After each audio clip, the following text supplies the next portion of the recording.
और एक दफा का जिक्र है कि एक छोटे से गांव में एक शरारती गाय रहती थी जिसका नाम गोलो था। गोलो कोई आम गाय नहीं थी, वो सस्त, चालाक और हमेशा काम से बचने के तरीके ढूंढती रहती थी।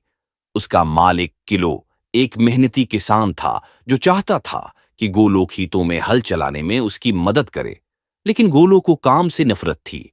वो बरगद के दरख्त के नीचे बैठकर सारा दिन घास चबाना पसंद करती थी। एक सुबह कुलो ने गोलो को हल से बांध दिया। आज तुम्हें मेरी मदद करनी होगी गोलो, किलो ने सख्ती से कहा। गोलू ने आंखें घुमाएं और बोली, वो आज नहीं, मेरे पेट में दर्द है। किलो धोखा नहीं खाया, कोई बहाना नहीं, चलो काम पर। जैसे ही किलो पीछे मुड़ा, गोलू के जहन में एक जबरदस्त तरकीब आई। उसने अचानक रस्सी खींची और दौड़ना शुरू कर दिया। गोलो, रख जाओ। किलो चलाया और उसके पीछे दौड़ पड़ा।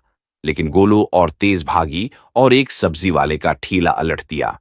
टमाटर और कद्दू हुआ मैं उड़ते हुए सीधा गांव के सरदार के सिर पर जा गिरे। सरदार गुस्से से चलाया। ये किसने किया? गोलो, जो अभी भी दौड़ रही थी, बोली। मोवाओ, मैं नहीं। किलो हानपते हुए पीछे दौड़ रहा था।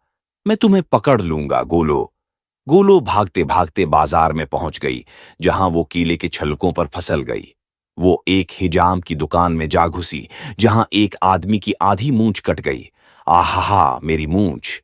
वो आदमी चलाया। गोलो भागती रही, यहां तक कि उसे एक बड़ा तालाब नजर आया।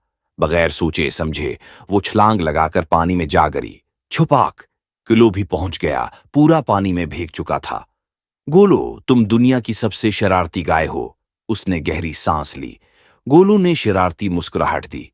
वो, लेकिन कम इज कम अब मुझे हल नहीं चलाना पड़ेगा। पूरा गांव जोर जोर से हंसने लगा। उस दिन के बाद कुलो ने गोलू को काम करने पर मजबूर करना छोड़ दिया। अब गोलो गांव की तफरीह का जरिया बन चुकी थी। सबको अपनी शरारतों से हंसाती रहती थी। और यूं गोलू गाय की भाग दौड़ गांव की सबसे मजाहिया कहानी बन गई। लेकिन कहानी यहीं खत्म नहीं हुई। एक दिन गोलू फिर शरारत के मोड में थी। उसने सोचा, आज कुछ नया करते हैं। उसने बाजार में एक ठेले वाले के सेब चुख लिए और चुपके से भागने लगी। लेकिन बदकिस्मती से वो सीधा एक शादी में जा घुसी। दिल्हा और दिल्हन हैरानी से देखने लगे और गोलू ने केक में मन्ना डाल दिया। सब लोग हंसने लगे और दूल्हा बोला, चलो, हमारी शादी में भी तफरीक हो गई। कुलो, जो पहले ही सर पकड़कर बैठा था, चलाया। गोलो, तुमने अब हद कर दी।